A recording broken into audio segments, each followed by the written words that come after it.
So, man, are you ready for the new Batman movie? I don't know if it's that good. It seems like he's trying to copy Nolan. Hell yeah, I am, man. I'm really excited for it. But what do you say, but for, man? They say you're excited. Plus, I heard you can't see anything. It wasn't well lit. It's too dark. And I mean, the movie isn't gonna be as good as Christopher Nolan. Christopher Nolan can't be passed at this point. Plus, wasn't he like a sparkled vampire at one point? Like, this movie's gonna be bad. Like, I could already tell. I think the only one who probably make it is probably Colin Farrell. That's cool, but I'm gonna check it out myself. See how it is. So, man, how was it? A vengeance.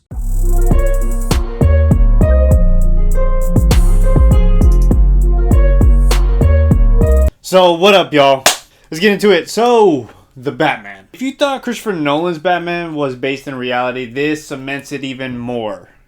And if you're wondering, that's my Nightwing shirt. Don't have my Batman shirt. This is based in reality, like hype. Like, it's so based in reality. It's really more like in line with the Joker movie than it is with Christopher Nolan.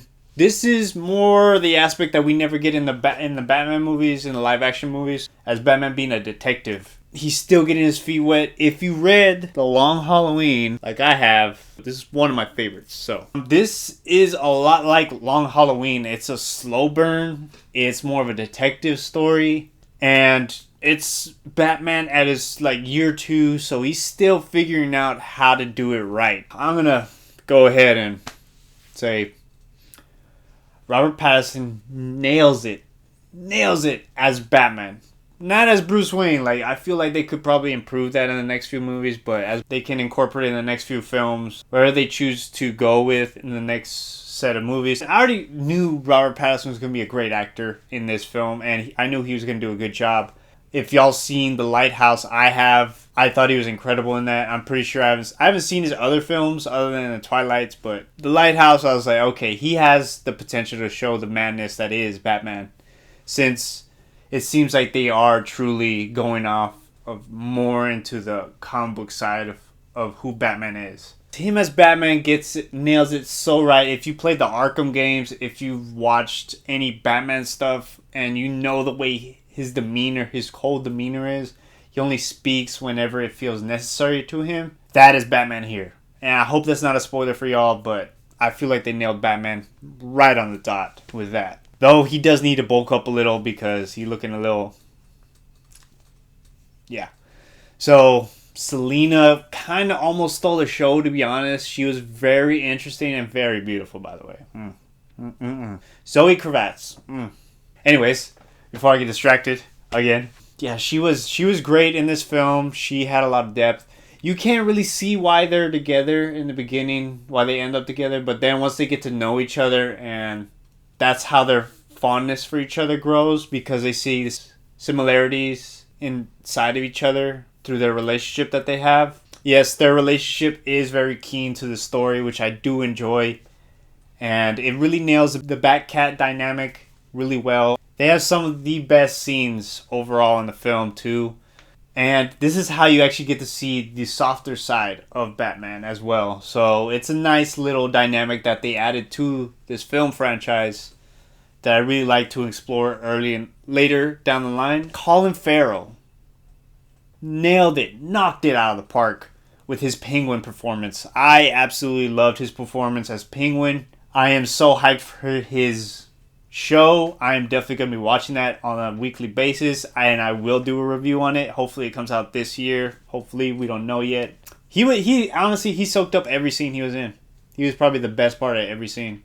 And this boy has range. He has range. So yes, Andy Serkis is Alfred, and I really liked him. He seemed he did a pretty well job of what he had. I did like what they did with him and the character. I got to give it up to Jeffrey Wright as Commissioner Gordon. Man, he did a really good job, man. And I feel like he outacted Pattinson in a lot of scenes, because you could tell his chemistry with Robert really melded well with what they were going for the film. And he brought a lot of the unexpected laughs too from the film with both of them, because we all know how much Batman is such a serious and brooding guy. I gotta say, Hans Zimmer got passed up. I'm gonna put the name up here of the guy, the composer, because that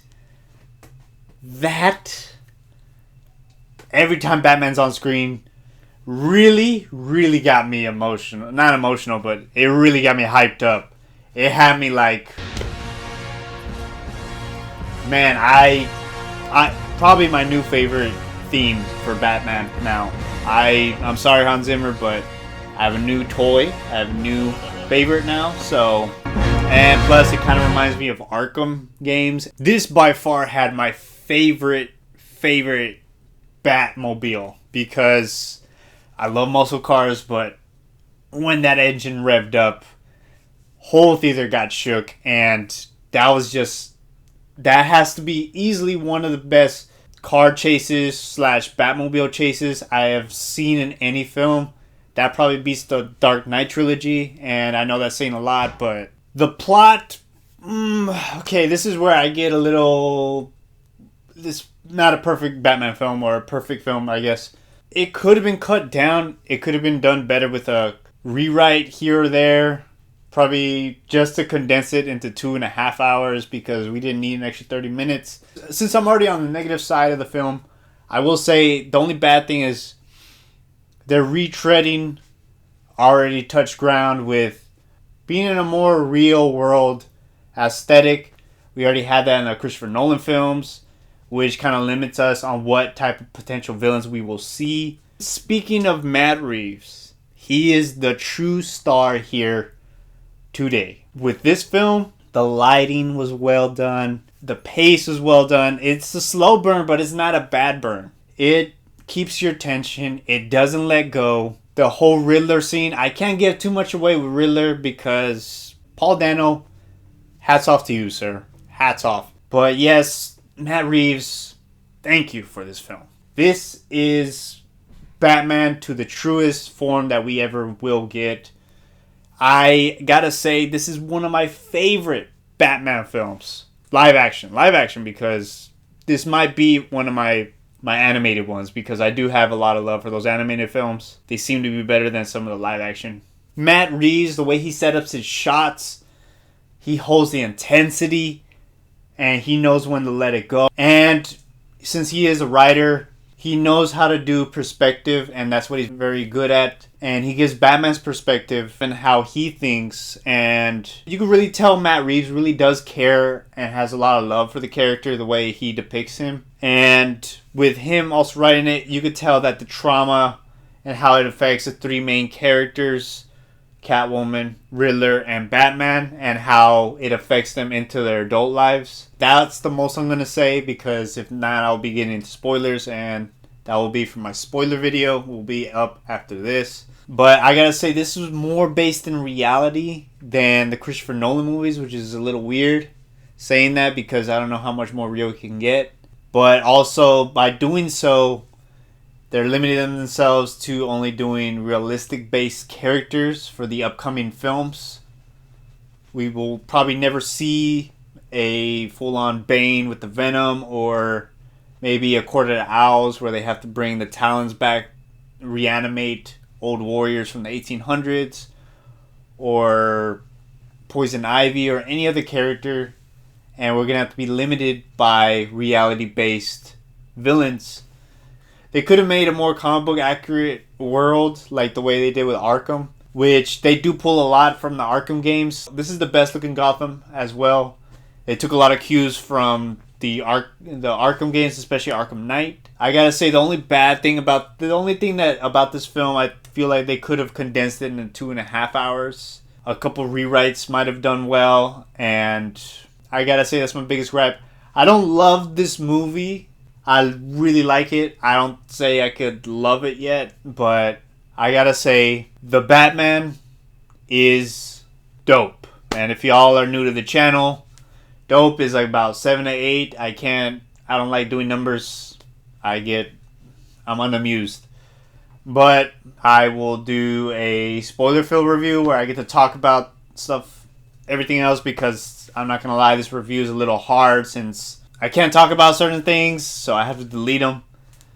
But in the next one, I will have a giveaway of this. the new Batman, and along with a free graphic novel.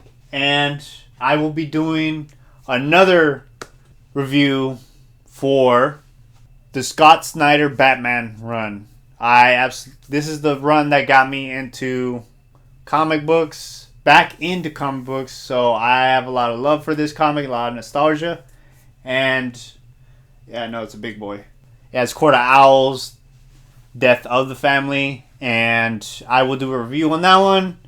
And I will also do a video because it was requested from a special viewer of the channel how to get into Batman. So I will do a how to start reading Batman video for those who are interested. But let me know what y'all think of the new movie. No spoilers. If you did like it, if you didn't like it, let me know down in the comments below.